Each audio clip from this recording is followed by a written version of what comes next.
अनमोल एक चुपचाप रहने वाला लेखक था। लोग उसकी कहानियों के दीवाने थे, खासकर डरावनी कहानियां जो इंसान के मन की गहराई में उतरती थी। उसकी नई किताब नीरजा की छाया को लेकर बहुत ज्यादा चर्चा थी।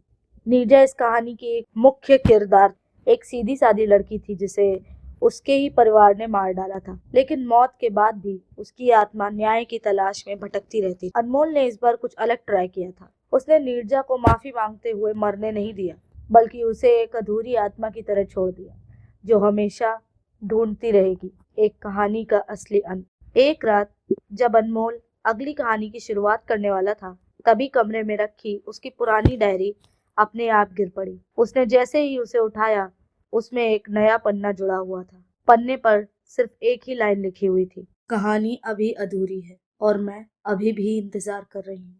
अनमोल चौंक गया।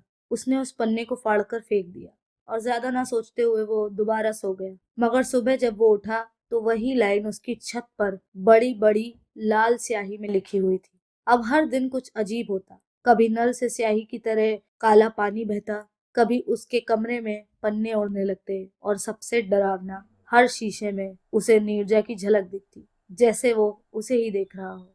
अनमोल ने डर के बावजूद सब नजरअंदाज करने की कोशिश की, लेकिन एक रात जब वह नींद में था, उसकी बुक अपने आप खुल गई और उसमें पेन अपने आप चलने लगा। सुबह उसकी डायरी में एक पूरा नया चैप्टर लिखा हुआ था, जो उसने कभी लिखा ही नहीं था। अनमोल ने मुझे अधूरा छोड़ा, अब मैं उसे अधूरा कर दूंगी। धीरे धीरे अनमोल को लगने लगा कि नीरजा अब केवल कहानी में ही नहीं, बल्कि उसकी असली जिंदगी में भी जिंदा हो गई है। एक दिन उसे अपने पर्सनल नोट्स में एक रिकॉर्डिंग मिली, जो उसने कभी की नहीं थी। उसमें किसी लड़की की भारी सांसें और एक धीमी आवाज थी, मैं आ गई हूँ। उसके बाद घर में चीजें गिरने लगी, दरवाजे अपने आप खुलने लगे, कमरे में अजीब सी ठंडक और दोबारा से खून की महक फैल जाती। एक रात जब अनमोल सो रहा था, किसी ने धीरे से उसके कान में कहा, अब तुम्हारी कलम मेरी है। और फिर वही पेन अपने आप डायरी में लिखने लगा। जब अनमोल ने मान लिया कि नीरजा की छाया को लिखनी ही पड़ेगी, लेकिन अब वो खुद कहानी का किरदार बन चुका था। नीरजा उसकी सोच, उसकी नींद, उसकी जिंदगी पर काबू पा चुकी थी। जब भी वह कहानी में कुछ बदलने की कोशिश करता, कमरे में सब कुछ अपने आप गिरने लगता। तेज हवाएं चलने लगती, सारी खिड़कियां बंद होने के बाद भी, और दीवारों पर खून की बूंदें गिरती। अंत में किताब पूरी हुई, लेकिन आखिरी पन्ने पर लेखक का नाम नहीं था। वहां सिर्फ और सिर्फ एक लाइन थी, यह कहानी नीरजा ने लिखी है। कई हफ्तों बाद अनमोल का घर खाली था। अंदर एक पुरानी डायरी पड़ी थी।